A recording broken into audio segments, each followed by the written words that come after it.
ሰላም ሰላም ቤተሰቦች እንዴት ናችሁልኝ? እኔ ያለው ፈጣሪ የተመሰገነው በያላችሁበት ሰላማችሁ ብዙ ትረፍረፍ ይበልልኝ። ለዚህ ቤት አዲስ የሆናችሁ ሰብስክራይብ፣ ሼር፣ ላይክ እያደረጋችሁ የመደወል ምልክቱን እየነካችሁ ቤተሰብ እንድትሆኑ በትህትና ጠይቃችኋለሁ። የኔ ውዶች ርብቃ ክፍል 11 ተለቋል። ክፍል 11 ላይ እንግዲህ አቤል ሰክሮ ወደ ቤት ገብቶ ነበርና ወደ ቤት ሲገባ እንግዲህ ርብቃ ቁጭ ብላ እየጠበቀችው ነበር። በስካር መንፈስ ሆኖ እንግዲህ አብረን ካላደርን ብሎ አስገድዶ እሷ አይሆንም አቤል ነገ የሚቆጭ ነገር አታርግ። አንተ ደግሞ መቲን ነው የምታፈቅረው። እኔ ባፈቅርም ከአንተ ጋር መሆን አልቻልኩም።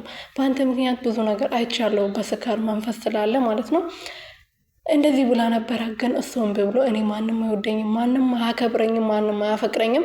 ስለዚህ ከአንቺ ጋር ማደር እፈልጋለሁ ብሎ አስገድዶ ከሷ ጋር እንድታደር ካረገ በኋላ ርብቃዬ እንግዲህ አብሮ ካደሩ በኋላ ቀድማ እሷ ነበረች የነቃችው እና በጣም ደስ ብሏት ነበር። ምክንያቱም ለአመታት ስታፈቅረው የነበረው ፍቅረኛዋን ፍቅረኛ ማለት ትችላላችሁ እና አብሮ ስላላደሩ ደስ ብሏታል። ከምትወዱና ከምታፈቅሩ ሰው ጋር ማደር ወይም ደግሞ መሆን ከሚያስደስታ ነገር የለምና ደስ ይላል ብዬ አስባለሁ። እና ለማንኛውም አቤል ከእንቅልፉ ሲነቃ ርብቃን አጠገቧ ቁጭ ብላ ራቁቷ ሲያየት እንዴት ምን አባሽ እዚህ ትሰሪያለሽ? እንዴት በዛውም ራቁትሽ፣ እኔ ራቁቴን አንቺ ራቁትሽ፣ ምን አባሽ አልጋ ላይ ትሰሪያለሽ? ብሎ በጣም ጮህባት ነበረ። ምንም እንዳልተፈጠረ አሁኑ ንገሪኝ፣ እኔ ብሰክርም አንቺ እንዴት እንደዛ ታደርጊያለሽ? ብሎ ሲጮህባት ነበረ። እኔ ምንም አላረኩም፣ አንተ በግድ ነው። እኔ ማንም አይወደኝም፣ ማንም ከኔ ጋር መሆን አይፈልግም ብለህ ከኔ ጋር ማደር የፈለግከው እንጂ እኔ ምንም አላረኩም ብላ ስነግሮ ነበረ። እሱ ግን ልረዳት አልቻለም ማለት ነው። እንደዛም ሆኖ እንግዲህ አብሮ ካደሩ በኋላ ማርገዝ የለብሽም በዛ ደግሞ ማዘርየው እንግዲህ ልጅ ውለዱ ብላ እየጨቀጨቀቻቸው ነው። ሚስቱ ሳትሆን ልጅ ውለዱ ብላ ማለት ነው። እና እሷ ይህን ጉድ አላወቀችም። እንዳትቀየርባት ግን በጣም እፈራለሁ። ግን ትቀየረበታለች ብዬ አላስብም። በዛ ደግሞ ርብቃዬ አቤልን በጣም ታፈቅሯለች። ለፍቅሩ ብላ ነው ይህ ሁሉ ነገር እየከፈለች ያለችው። እና እንግዲህ መድኃኒት መውሰድ ያለብሽ መከላከያ ያኔ ወጥቶ ገዝቶላት አምጥቶ ውሰጂ ስላት ይሻላል አቤል ስትለው አዎ ምን አባሽ ታዲያ ልጅ ልትወልጂ ፈልገሽ ነው? አሁን ውሰጂ እያየሁሽ ብሎ መከላከያው እንድትወስድ አስደርጓል ማለት ነው። ከዛ በኋላ ርብቃዬ በጣም ነው የከፋት። ከፍታ እንግዲህ ለሪች ለጓደኛው ደውላላት ነበር። ሪች ወደ ቤት ከመጣች በኋላ የተፈጠረውን ነገር ሁሉም ነገር ስትናገር እኔ ከዚህ በላይ አንቺ ራስሽን እንደዚህ እስከምትሆኝ ድረስ ማየት አልችልም። ሁሉም ነገር ለእናትየው ተናግሬ ከዚህ ቤት እንወጣለን።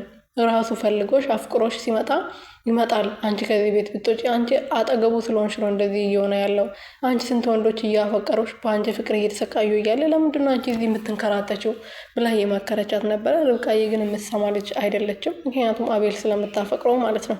መቲና አዩን ደግሞ ተገናኝቶ ነበር። ወደ ቤት ሄደዋል። ወደ ቤት ከሄደ አብሮ አድሮ ፍቅራቸውን አብሮ አድሮ ሳይሆን ፍቅራቸውን ከቀጩ ብዙ ነገሮች ከተፈጠረ በኋላ እንደተጣሉ አያውቅም ነበር። ትላንት አቤል አግኝተሽው ነበር አይደለ?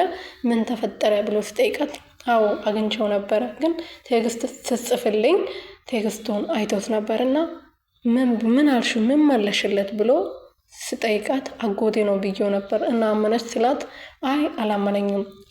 ቴክስቱ እኮ የሚለው ሚስቴ ነበር የምለውና አላመነኝም። ያ ነው ባስረዳው አጎቴ ነው ብዬ ብነግረውም በጥፊ አጋጭቶ መሬት ላይ ወርውሮኝ ነው ሄደው። ከዛ በኋላ አላወራንም ብላ ስትነግረው ከዚህ በኋላ አጠገቤ እንዳደርሽ አንቺ ማትረቢ አንድ ነገር ራሱ ሰርተሽ ማታሳኪ እኔና አንቺን ያገናኘን ያ የቤት ካርታ ነው። እኔን ያ ቤት ካርታ አልተገኘ ማለት የኔና ያንቺ ግንኙነትም አበቃ ማለት ነው ብሎ ጥሏት ሄደ። ደስ